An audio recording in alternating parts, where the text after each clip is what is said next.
host, ShortMeTina, once again from ShortMeTina.com.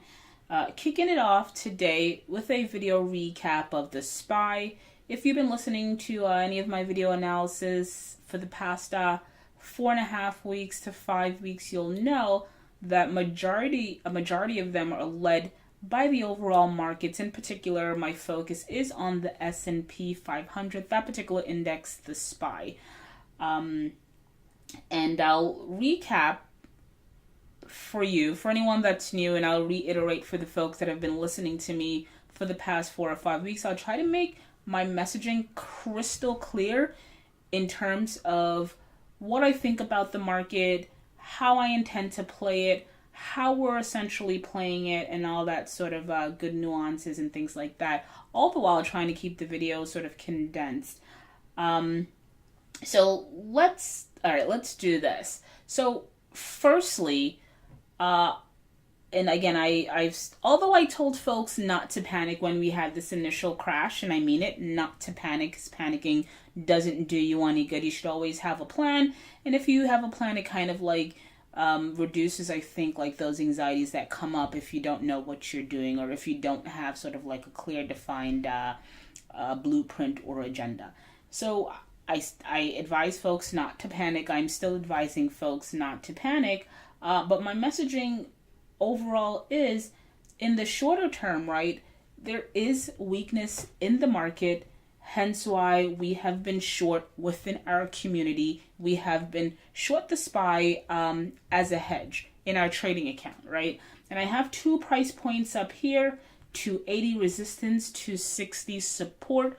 Again, in my opinion, the SPY has been cycling through those channels for about a year, dating back to November of 2017. If you look at the chart, you can see it clearly. Support, once it gets there, we pop. Sell off once it gets to resistance, rinse, repeat. Hence why when the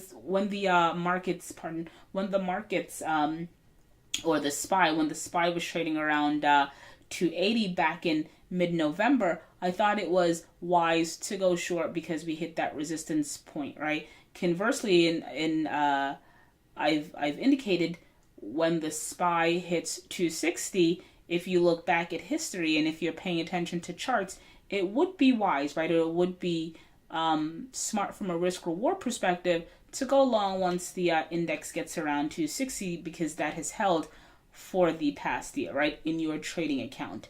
Now, looking out longer term, right, I do believe the market's mid to longer term. So I think this is going to resolve itself relatively soon. And I believe it's going to resolve itself to the upside, meaning I think that we will experience new highs.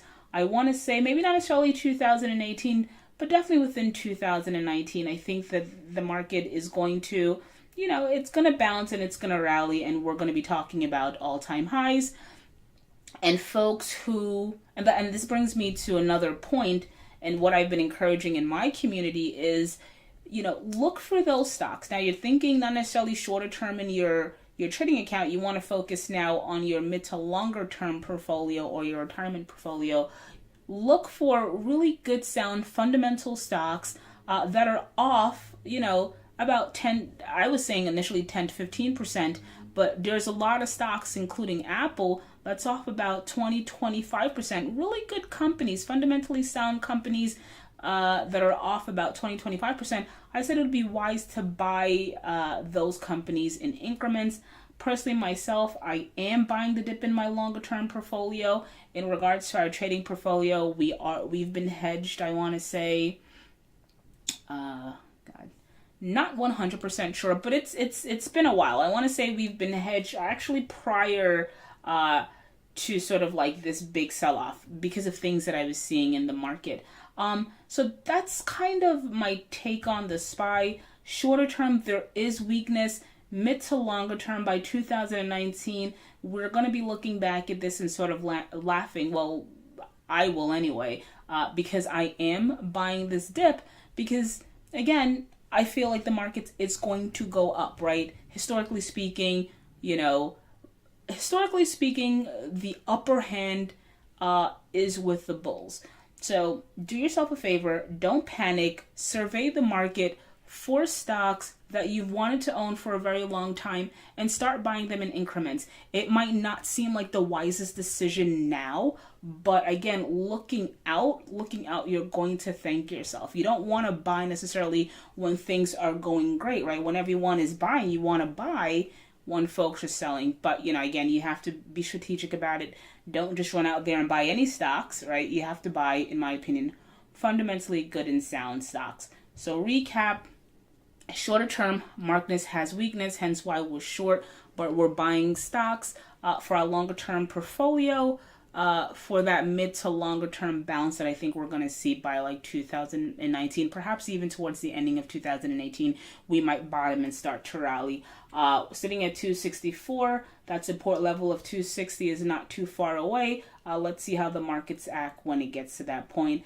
I have a feeling buyers will step in and things will improve greatly. You don't want to be on the sideline. You want to be buying this, so when the market does sort of rally, you'll be able to partake in that, okay? So that's my take on the SPY. If you have any questions, reach out to me. What else do we have? All right, JD. So again, I've done a few videos on JD. My stance still remains, you know, if you wanted to place a bet, I think from a risk-reward perspective, going long is not necessarily a bad idea. Support held here in May of 2014, support held here in July of 2016, and granted, we are sitting at 1949, so we're sort of below, we're actually at all-time lows. Despite that, I think they're going to run this, right? Meaning I think that you'll see perhaps a going into tomorrow, or tomorrow you might see sort of like that quick 30 to 45 minute crash, but I'd be looking to actually catch that, I don't want to say falling knife, but I'd be willing to catch that falling knife, anticipating a bounce. Obviously, if JD sort of fails to recover and it fails to get above 20 or at 20, then I think then in my opinion, it would be a good short at that point.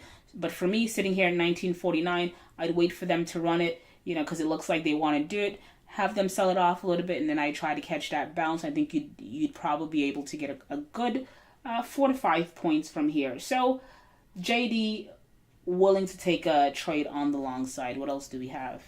And then we have ticker FEYE, FireEye. You can timestamp this. I am very bullish on FireEye. I like the chart. We made attempts to break out of multi-year resistance most recently.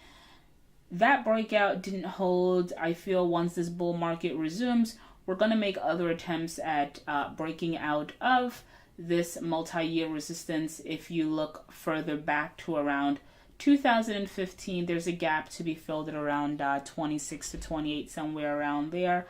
I suspect FireEye will fill that gap.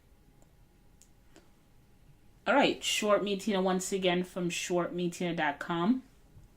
If you enjoyed any portion of this video recap, do 2 things for me. 1, head on over to my YouTube page at ShortMeTina.